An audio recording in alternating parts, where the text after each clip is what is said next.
কে hello viewers, আসসালামু আলাইকুম। আশা করছি সবাই ভালো আছেন। আমি আল্লাহর রহমতে ভালো আছি। আজকে নিয়ে আসলাম একটি সন্ধ্যা ঝটপট নাস্তা রেসিপি। আজকে আমি রান্না করব পাস্তা। তাই আমি পরিমাণ মতো পাস্তা নিয়ে নিয়েছি। তার জন্য নিয়ে নিয়েছি পেঁয়াজ কুচি, মরিচ কুচি। এখন আমি চুলাটা অন করে পানি বসিয়ে দেব পরিমাণ মতো, যাতে পাস্তাটা সুন্দরভাবে সিদ্ধ হয়।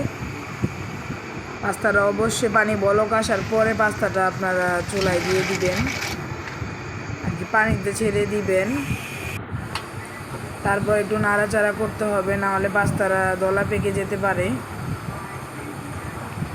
একটু নাড়াচাড়া করে দিবেন। টকবক করে বলকাতে থাকলে একটু লবণ, পরিমাণ মতো একটু লবণ দিয়ে দিবেন, যাতে করে পাস্তার স্বাদটা আরও বেড়ে যায়, কারণ পাস্তাতে কোনো লবণ দেওয়া থাকে না।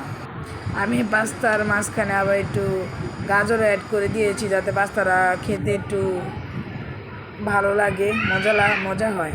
এখন আমি চুলা একটি কড়াই বসিয়ে দেব। চুলাটা অন করে দিলাম। এখন দিয়ে দিব পরিমাণ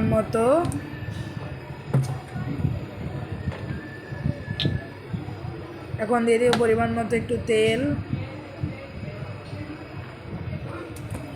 তারপরে আমি দিয়ে দিব পেঁয়াজ কুচি, যেটা আমি আগে থেকে কেটে রেখেছিলাম পাস্তা রান্না করার জন্য। এখন দিয়ে দেবো একটি ডিম। এখন এটাকে ভালো মতো নেড়ে চেড়ে ফেটে নিতে হবে, যাতে করে পাস্তার সাথে পুরো ডিমটা মিক্স হয়ে যায়, খেতেও ভালো হবে। আমি প্রায় সময়ই সন্ধ্যার নাস্তাটা পাস্তা রান্না করে দিই, কারণ পাস্তাটা আমার ছেলে এবং ছেলের বাবা দুজনই পছন্দ করে। এখন আমি দিয়ে দেবো এখানে নুডলসের মশলা, যাতে করে পাস্তাটা একটু ঝাল ঝাল হয়, একটু ম্যাগি গ্রান আসে, মজা হবে। তাই আমি পাস্তা রান্না করলে এই মশলাটাই অ্যাড করে দিই, তাহলে আমার কাছে পাস্তাটা ভালো লাগে। এখন দেখুন গাইস, পাস্তাটা প্রায় ভাজা পর্যায়ে আছে। আমি ভাজা করতেছি, যত ভাজা হবে ততই পাস্তাটা মজা হবে। আমার ইদানিং প্রতিদিন নাস্তায় হয় পাস্তা আমার অনেক ফেভারিট একটা খাবার। এখন আমি দিয়ে দেবো এখন আমি দিয়ে দিচ্ছি একটু সয়া সস, দিয়ে দিচ্ছি একটু অ্যাড করে দিচ্ছি। এখন আমি ভালোভাবে নাড়ব। এখন একটু নেড়ে চেড়ে ভাজা করে নিলেই রেডি হয়ে যাবে সন্ধ্যার একটি চটপটে নাস্তা।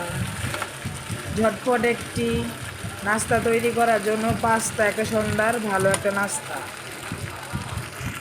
এখন দেখুন গাইস, আমার ছেলে নাস্তাটা নিয়ে বসে পড়েছে। সে অনেক পছন্দ করে এই নাস্তাটা। একটু পরে দেখবেন যে সব ফেলে দিতেছে, কিচ্ছুই খাবে না। আমি দিয়ে দিলাম তার মুখে, একটু খাও। যখন থেকে রান্না করছিলাম তখন থেকে খাওয়ার জন্য বায়না নিচ্ছিল, সে খাবে। দেখি সে কতটুকু খায়, দেখেন আপনারাও দেখেন। বাবা মজা হয়েছে, খেতে পারে দেখেন। চামিচ নেই, ঘাটাঘাটি করতেছে, খাওয়ার কোনো নাম নেই। চামিচ নেই, নাড়াচাড়া করতেছে, দুষ্টুমি করতেছে, আর আমি ওকে খাওয়াই দিতেছি। না আমি খাইয়ে দিই তোমাকে। খাও, কিন্তু কোনো মতে কথা শুনছে না। আবার আমি খাওয়াই দিলে ঠিকই খাচ্ছে, কিন্তু নিজে দুষ্টুমি করতেছে, খাবে না। আবার আমি ওকে জিজ্ঞেস করতেছিলাম কেমন হয়েছে বাবা, বলতেছিল অনেক মজা হয়েছে, মাথা নাড়াচ্ছিল, ওই যে বলতেছে মজা হয়েছে। হঠাৎ করে তার বাবাও চলে আসলো, তার বাবাকেও নাস্তাটা দিয়ে দিলাম, গরম গরম নাস্তাটা। দেখি তার বাবার রিয়াকশনটা কি হয়। সে খাচ্ছে, বোঝা গেল তার কাছেও ভালো লেগেছে পাস্তাটা, মজাই লাগতেছে। দুই বাপ ছেলে খাচ্ছে একসাথে। ছেলে সসের বোতল নিয়ে বসে আছে আর বাবা খাচ্ছে। তার বাবা আমার হাতের রান্না অনেক পছন্দ করে, আমি যেটা বানায় দিই না কেন শুক্রে আলহামদুলিল্লাহ বলে খায়। আমার হাতের রান্না ছাড়া অন্য কারো হাতের রান্না তার ভালো লাগে না, আমি যেটাই রান্না করে দিই না কেন। দেখুন গাইজ, এটা আমার ফাইনাল লুক পাস্তার। এরকম একটি ঝটপট রেসিপি আপনারাও বানিয়ে ফেলতে পারেন।